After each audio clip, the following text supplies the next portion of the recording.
наш час многія традыцыі з выкарыстаннем ручніка не захаваліся, ды ў гэтым няма патрэбы, але ведаць іх неабходна. Тым болей, што пазнаўшы нашы традыцыі, можна даведацца, што жыццё нашых продкаў было неад'емна звязана з навакольным асяроддзем і з людзьмі, чаго так не хапае ў нашы дні. Аднім з найбольш цікавых фенаменаў традыцыйнай культуры беларусаў з'яўляецца менавіта ручнік. Да пачатку 21 стагоддзя ручнікі выкарыстоўваліся ў дэкаратыўных і абрадавых мэтах. Яны мелі недругараднае дачыненне ў абрадавых дзеяннях нашага народа. Ручнік – адвечны спадарожнік чалавека, быў цесна знітаваны з яго жыццём ад нараджэння і да пераходу ў іншае, касмічнае жыцця, а таксама штодзённа выкарыстоўваўся ў абіходзе беларусаў. Устойлівае рутальнае выкарыстанне ручніка разам з хлебам. Звычайна хлеб-соль падносілі на ручніках.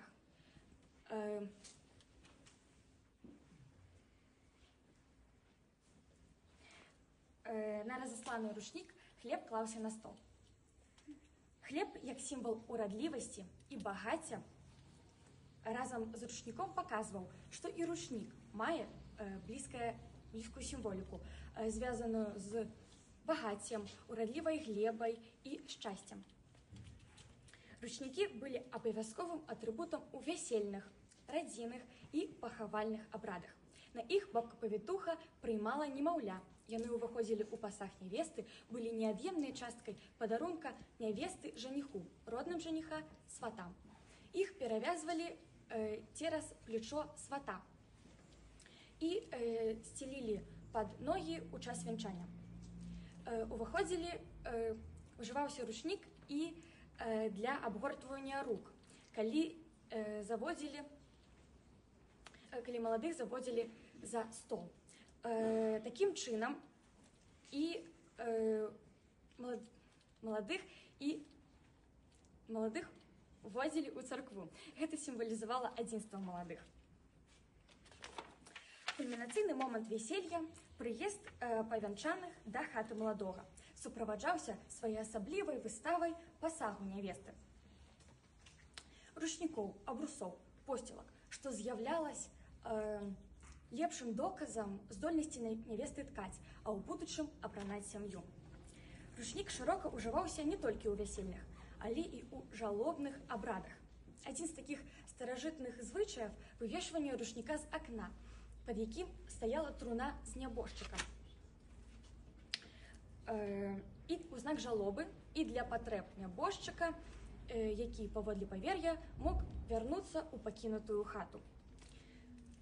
На ручніках выносілі з хаты, неслі аж да могілак і апускалі ў магілу труну з нябожчыкам.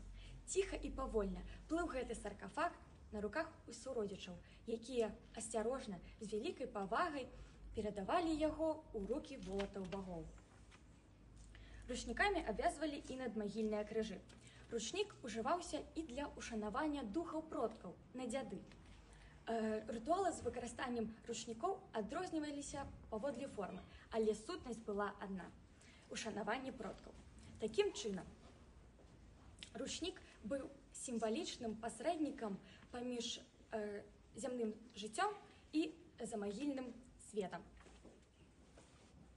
Ручнік – спадарожнік чалавека не толькі ў важных святочных і абрадавых падзеях, але і ў штодзённых жыццёвых турботах. Для таго, каб смела зірнуць на сонца, чалавек перш-наперш змываў сон і лашчыў твар ручніком-уціральнікам. Перш чым сесці за стол, трэба было падзякаваць Богу за дараванне жыцця і долі.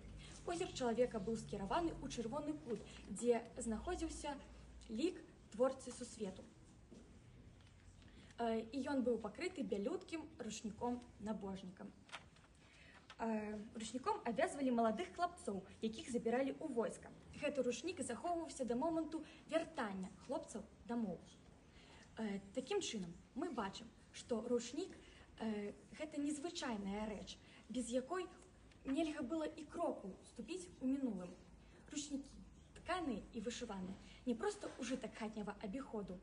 Узоры іх – гэта зашыфраваны аповед пра жыццё нашых продкаў, працу яго, шчасця і нястачы, мары і спадзяванні. Дзякую за ўвагу.